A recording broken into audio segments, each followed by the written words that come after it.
used to be said sometimes among Unitarian Universalists, though I don't hear it so often anymore, that we could believe anything we wanted.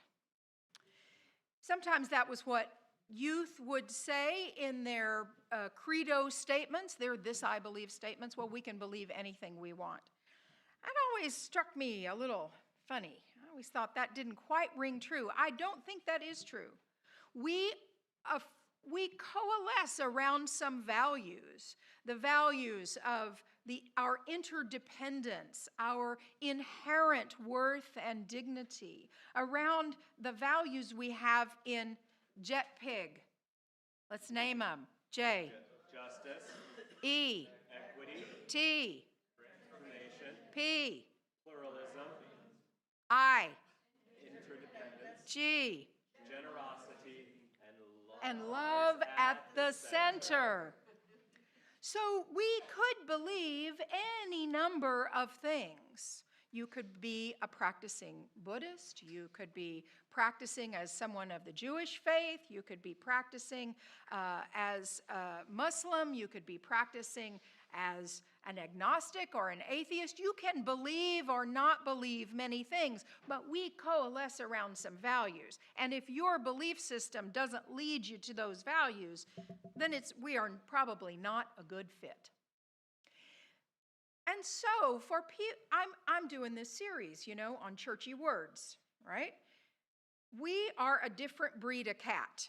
Unitarian Universalists, we're just a different breed of cat. But these churchy words are kind of out in the ether, right? We hear them. We live in a society that lifts up sometimes words like spirituality and prayer and faith and belief and God and worship.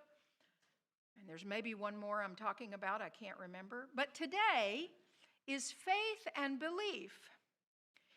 And so faith and belief may mean something quite specific if you're in a Christian context or a Jewish context or an Islamic context or a Buddhist context or Hindu, any number of other faith traditions. What do they mean to us as Unitarian Universalists, particularly faith, if we take the supernatural piece out of it, as many of us do? That's the question. So I think that faith and belief are pretty closely aligned, but they're not exactly the same. And I've spent some time this week trying to tease them apart. And here's my example of the way that it makes the most sense to me. This is my test strip. I have faith in the scientific method, and I believe the results of science. The scientific method is sooner or later going to show me some result of science that is different than I originally believed.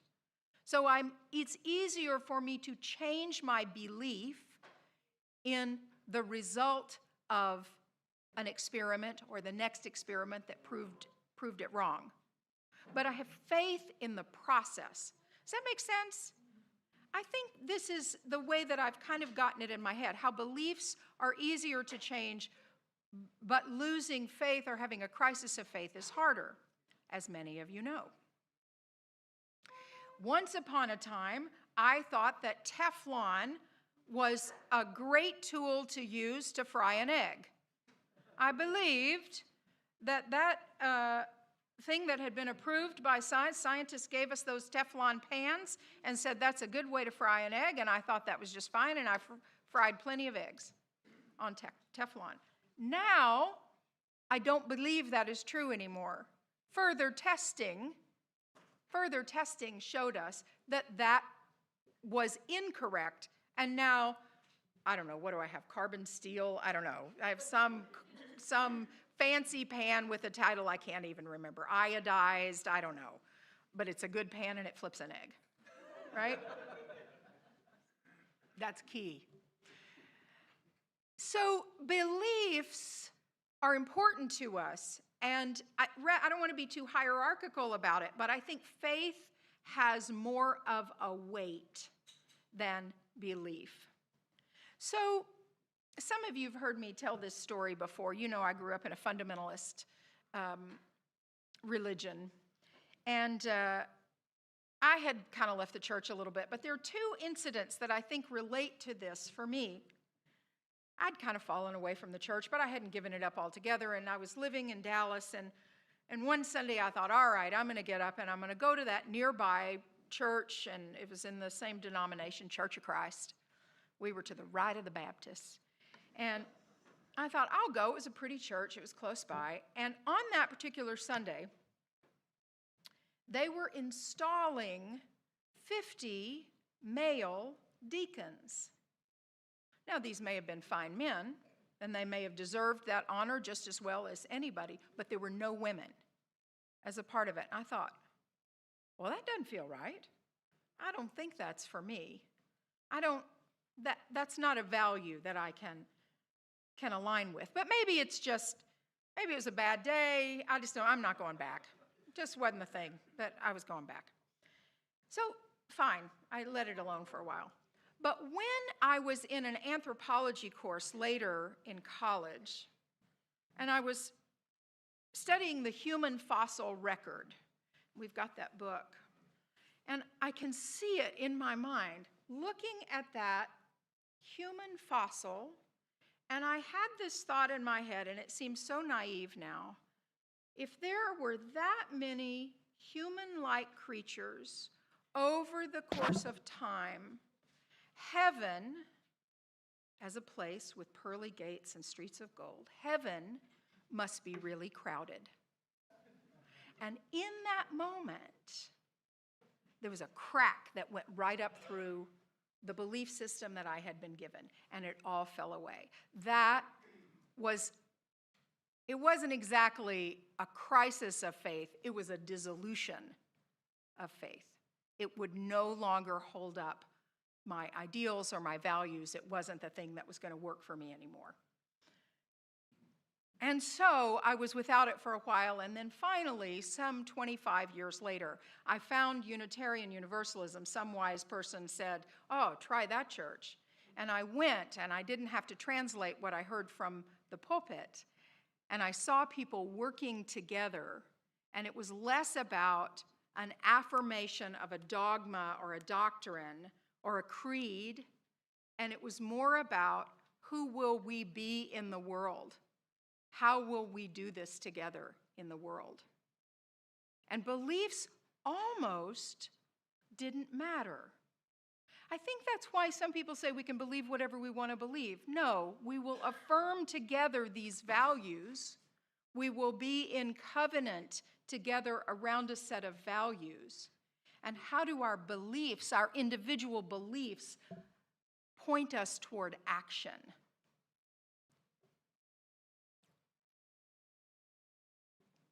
I have had a belief, a faith, I think, in something that I had never seen. The Apostle Paul was quoted as saying, we don't think he really wrote the book of Hebrews, but he was quoted as saying, faith is the substance of things not seen. Let me get this quote right. One of you is going to have it. Derek, you got that quote? I don't have that quote. Okay, all right, it's in here. I know what you're talking about. Yep. It is the substance of things hoped for, the evidence of things not seen, the assurance of things hoped for, the evidence of things not seen. I had this faith in that construction, in what it means to be community working in the world. Community that is trying to make a difference, that is coming together to overcome challenges. And there are places in the world we have seen this many times. But there's something that happened in Minneapolis that has been such a boost to my faith, my belief in what we are doing here. Caring about each other, caring in the same ways for common values, believing that if we sing together, that if we share food together, that if we take food together, that if we give people rides to school or wait at the bus stop with children, that if we show up for each other, that if we stand on corners at night, do a neighborhood watch, that it actually, truly, really makes a difference. That this love at the center is not anemic. Oh, love at the center, that's nice. It's real. It's real. And I think Minneapolis and the Twin Cities in general and the outlying suburbs and Mankato and Rochester are showing us that. I think that's real. And we didn't back down. I think the people of Ukraine have a faith in being together. And 4 years later, they have not backed down. I think we see these stories and are moved by these stories in many places. And what's powerful to me is this faith in the collective, not in one charismatic leader, but in a collective of people who are coming together to say, we believe in a different kind of values, and here in our town, we will stand up for that. We are here with our neighbors, and our love for each other will carry us through. And our love for each other will carry us through. There are groups of people who are trying to put together these structures that they had in Minneapolis. There's several people in this room have been are a part of the Ames Central Organizing Network. Who's been at the Ames Central Organizing Network meetings? Right, a few of us. So keep your hands up, would you? I've just put you on the spot. But if you want to know more, would you reach out to Sue or Amy or Dennis or me or Jenny? If you want to know more, I saw you, Sue. Yeah. What is it that our belief spurs us to do? I think that is the collective question. If our beliefs are just some interior theology, well, I think, but I am not, and I think that so-and-so, so-and-so, but I've read all the evidence, and I've taken apart the scriptures and what I believe. Well, it may be interesting conversation, but what do we do with it? What do we do with it? How do we act out of our beliefs? What is our faith calling us to? That, to me, is a much more interesting question than whether or not you believe there is or isn't a God. Fine. Yes, no, it's fine.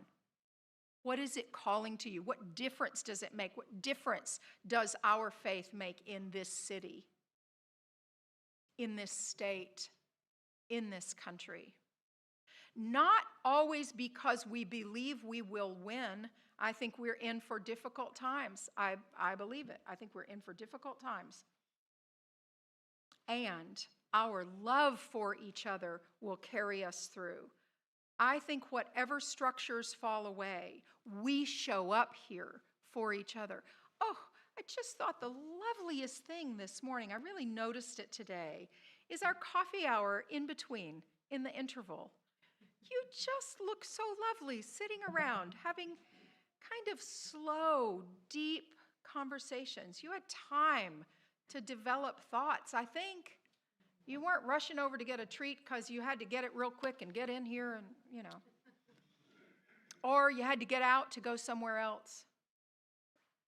This is all a part of building how we will be together for whatever may come.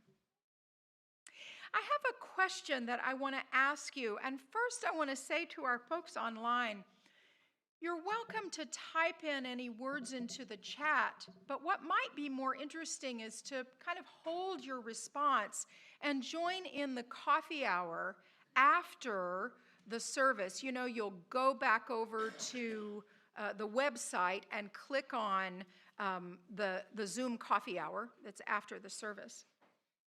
And here in the room, I want to ask you one of two questions. You can answer which one you want. Have you had a crisis of faith? Have you had a crisis of faith, and how did you navigate it? And what is something you have faith in? What is something you really put your faith in? Amy's going to bring the microphone around, and we have a few minutes to hear each other in this. Have you had a crisis of faith, and how did you or are you navigating it? And or what is something you really put your faith in?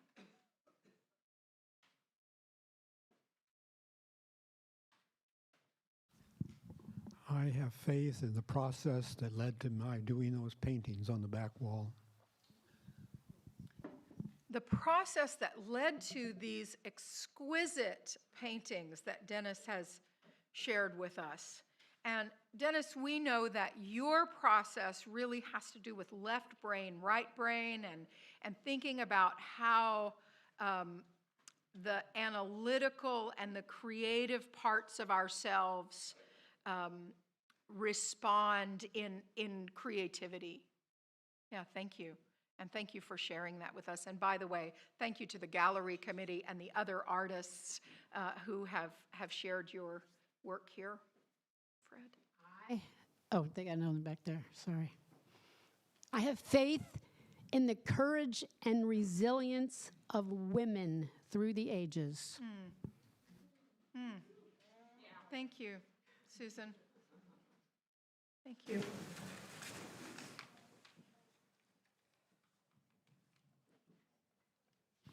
A few years ago, I had a crisis of faith. I was brought up in a fundamentalist Christian home and remained fundamentalist until just a few years ago.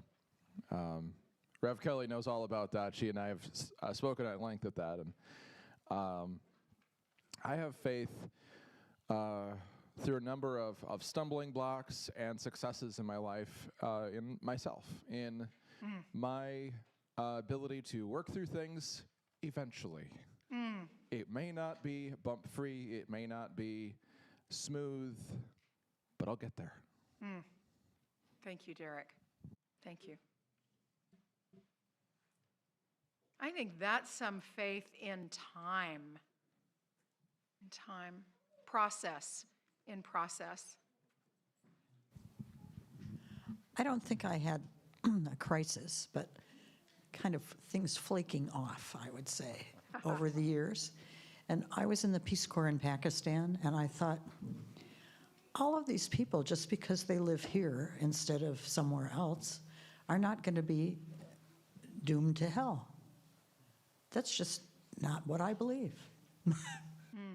Thank you.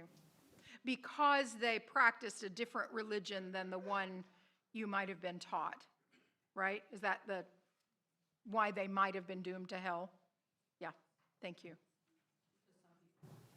Yep, because some people thought that. Up here, Bob. Thanks, Jenny. The very first day I came into this building, my dear friend Roger Berger spoke to me in the lobby or the fireplace room, and I said, Roger, what brings you here? And he said, I do not believe in the supernatural. And that was an epiphany to me in terms of faith and belief. That's interesting, to be with a group of people where you could be that out loud. How long ago was that, Bob? 15 years ago? Yep, thank you. Yeah. Well, I think a lot of us have probably had crisis of religious faith if we're Unitarian. Unless we grew up in a Unitarian church, at some point we had to throw something away. in order to be here. But right now, I'm having a real crisis of faith, kind of in, humanity and in who we are as Americans, and is the system going to be strong enough? Are we going to be strong enough?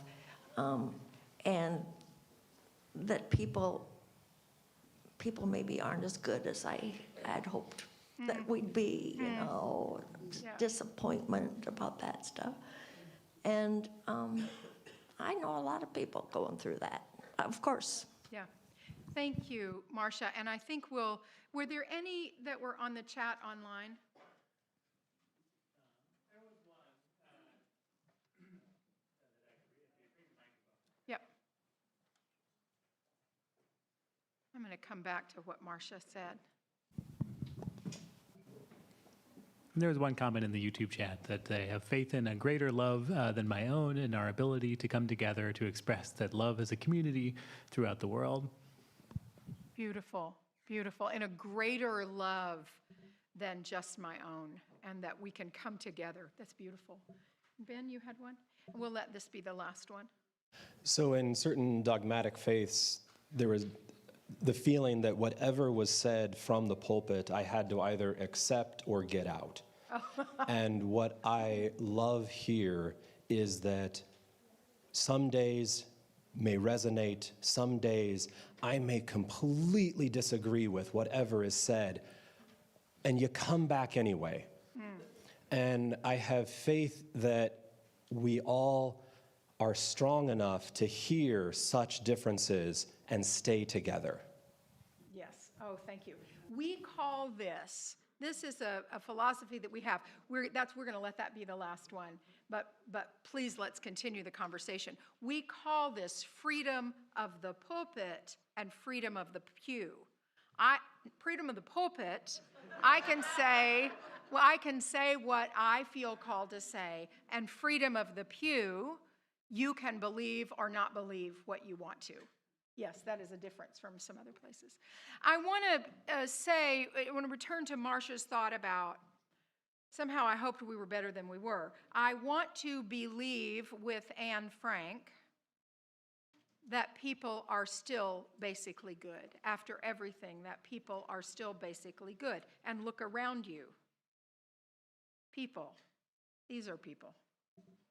Still basically good. But I think many of us are losing faith in the structures of democracy to lead us to the world that we want to be. And that will be a huge crisis of faith. I've not lost it yet. Here on the cusp of the 250th birthday of the founding document, of the birth certificate of the country, we are still working as people in the democracy, acting on our beliefs and our faith in this structure. We are not alone. Some 60% of people in high-income countries around the world, including the United States, are disappointed in the effects of their democracies. We are not alone. We happen to be the oldest surviving democracy, and we got work to do. My invitation to us is to sing when we think of the words of the song, to in times of despair, find hope, and in times of chaos, find clarity. In times of hatred, find love, and in times of fear, find joy. That choosing joy is an act. Our beliefs lead us to act on loving defiance. May we know the love that holds us and surrounds us, and that we are part of the greater love. And may we never succumb to the divisions that are meant to isolate us and oppress us and leave us hopeless. May we always have faith that we can draw the circle wide. Blessed be, and amen.